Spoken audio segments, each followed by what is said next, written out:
Bene, eccoci qua di nuovo insieme e ancora con noi c'è Giuseppina Casarin, direttrice del coro Voci dal Mondo di Mestre, per parlare proprio di questa esperienza che ha festeggiato nel 2018 i 10 anni di attività, quindi insomma siamo all'11° anno di vita. Raccontiamo che cos'è il coro Voci dal Mondo innanzitutto.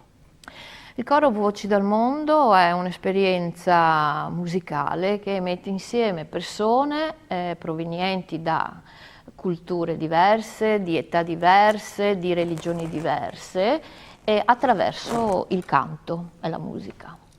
Diciamo che se non è facile riuscire a far convivere insomma, esperienze diverse, ci si riesce se c'è buona volontà da parte di tutti. Voi ve le siete anche andate a cercare perché poi avete sede nel quartiere, se vogliamo, dove l'immigrazione è più evidente a Mestre, che è il quartiere della zona Piave.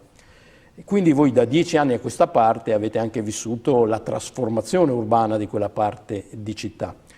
Com'è cambiata la frequentazione del coro in 11 anni, se è cambiata? È cambiata, senz'altro è cambiata. Nel 2008 diciamo che le frequentazioni erano per lo più, diciamo che c'erano più persone appartenenti ai paesi dell'est e quindi c'erano le signore che facevano, lavoravano a Mestre come badante, quindi tante signore ucraine, Moldavia, Romania, e c'era una forte presenza di persone provenienti dall'est appunto, che poi mano a mano con gli anni diciamo le persone, le signore moldave continuano a venire a cantare con noi, ma c'è questo nuovo arrivo di migranti che appartiene all'ultimo flusso migratorio, diciamo, dall'Africa, e quindi i migranti richiedenti asilo e profughi che vivono nella nostra città e nei paesi limitrofi al territorio di Mestre, da Martellago fino a Mira, a Dolo, e quindi insomma una zona, diciamo che il coro raccoglie persone che arrivano non soltanto dalla città di Mestre Venezia ma anche dai paesi vicini. Indicativamente qual è il numero del coro? Immagino sia un coro ad ala variabile. Variabile, esatto. Come iscritti siamo una 70 e intorno alle 60 persone, 50-60 persone. Voi siete un osservatorio particolare sul mondo dell'immigrazione, della immigrazione in particolare. Ecco, i cinesi non riuscite a coinvolgerli? I cinesi difficilmente riusciamo a Neanche nella coinvolgerli musica perché è successo, ma perché i cinesi vivono nella loro comunità, hanno la loro comunità, fanno riferimento alla loro comunità che esiste nella città, e quindi i migranti invece che arrivano al coro Voci dal Mondo ricercano le persone, ricercano le relazioni, vogliono conoscere, vogliono integrarsi, vogliono esplorare la città in cui sono arrivati a vivere. Ecco. È paritetica la presenza di uomini e donne nel coro? Allora, o sono più le donne che hanno voglia di cantare? Le insieme? donne hanno voglia di cantare e effettivamente abbiamo una presenza di donne italiane, per lo più il coro ha la presenza di donne italiane, ma diciamo che il gruppo maschile è rappresentato da ragazzi africani, tantissimi, e quindi abbiamo le donne, tra cui anche ragazze africane e provenienti dall'est, Asia, eccetera, ma il gruppo maschile è formato soprattutto da ragazzi africani, quindi c'è questo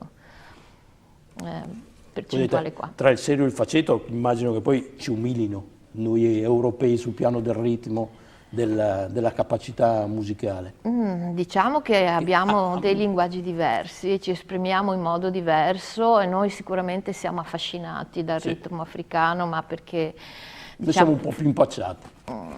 Siamo più impacciati, no, abbiamo un altro modo di cantare e suonare, e il modo africano è forse più corporeo e quindi ci affascina anche tanto. È una frase un po' fatta quella di dire ricevere più di quello che si dà, ma credo che la direttrice di un coro multiculturale come questo succeda quotidianamente. Mi pare che la ricchezza che si possa ricevere appunto da questo crogiuolo di culture diverse la ricchezza è enorme, è infinita, è sterminata. Noi abbiamo raccolto centinaia e centinaia di canti dal mondo, abbiamo un archivio ricchissimo di canti più diversi e poi è bellissimo incontrarle queste musiche, è bellissimo viverle nel momento in cui ci vengono proposte la prima volta, è bellissimo trovare il modo per partecipare a queste musiche e poi quello che è importante è scoprire cosa c'è dietro a questa musica, la persona che la porta, che la canta, l'aspetto anche della cultura nuova che arriva tra noi, che ci permette di conoscere le persone che arrivano e credo tra che noi. La diversità della vostra esperienza rispetto a quella di tanti altri cori sia che lì ciascuno non è solo esecutore ma è portatore di cultura. Cioè, immagino che la persona straniera abbia non solo magari il piacere anche di conoscere la cultura italiana e di cantare le nostre canzoni, ma soprattutto di far conoscere le proprie.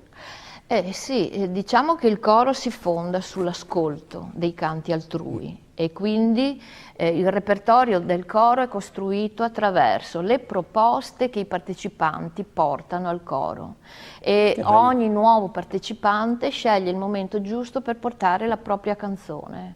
E questa canzone è lo specchio della persona che la porta, è la storia che la persona vuol portare in questa esperienza, è l'identità che vuol far conoscere a questo nuovo gruppo che incontra. E quindi le ricchezze che arrivano e che il coro e le persone del coro vivono sono tantissime dal punto di vista della musica e dal punto di vista umano. Credo che il problema per lei, che ne è la direttrice, quando fate un concerto sia selezionare il repertorio, perché il vostro concerto potrebbe durare ore e ore e ore. Sì, esattamente. Il nostro concerto potrebbe durare ore e ore, quindi ogni concerto si costruisce su una scaletta che permetta un po' a tutte le voci di farsi sentire in qualche modo. È un coro sempre aperto come partecipazione. Sì, il coro è aperto a tutti, a tutte le età e si incontra ogni lunedì dalle 7:30 alle 9 in questo periodo al centro civico di Via Sernaglia a Mestre. Ci sono delle etnie più presenti dal punto di vista della proposta musicale? In questi anni ci sono state delle zone che hanno portato, diciamo, un contributo maggiore? Il contributo maggiore è stato i primi anni con le musiche dell'Est, i canti della Moldavia. E poi in quest'ultimo periodo sono i canti dalla Nigeria, che sono per lo più canti che appartengono alla liturgia cristiana e che anche i giovanissimi, i giovani migranti li portano e li vivono come la loro musica. E sono preghiere, sono ringraziamenti, sono musiche che loro amano cantare e amano farci conoscere. E musiche che facilmente riescono anche a coinvolgere noi che siamo italiani.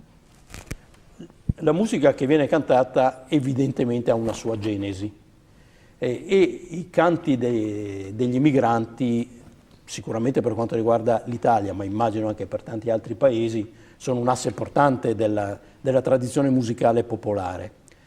Lei ha l'impressione che stia maturando una nuova canzone della immigrazione, oppure continuiamo a cantare le cose già conosciute, ciascuno secondo la propria tradizione, ma il già conosciuto? Oppure sta maturando qualcosa di nuovo?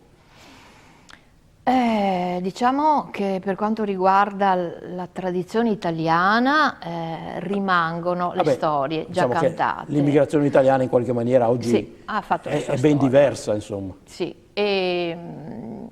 diciamo che però ancora non ci sono canti di tradizioni altre che raccontino ancora una storia di migrazione. Abbiamo bisogno ancora di creare degli spazi per i musicisti, per gli artisti che arrivano dal mondo, e degli spazi dove gli artisti oggi possano fare qui da noi gli artisti, e quando apriremo degli spazi loro sapranno raccontare la loro storia di emigrazione.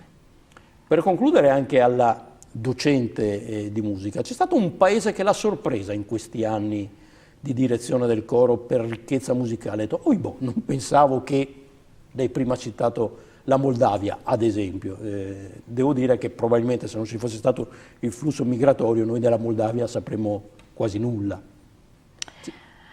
Ma diciamo che le tradizioni culturali del mondo sono tantissime e ognuna di loro ha delle bellezze e dei fascini che non saprei scegliere una musica piuttosto di un'altra. Non scegliere, una cosa che l'ha sorpresa.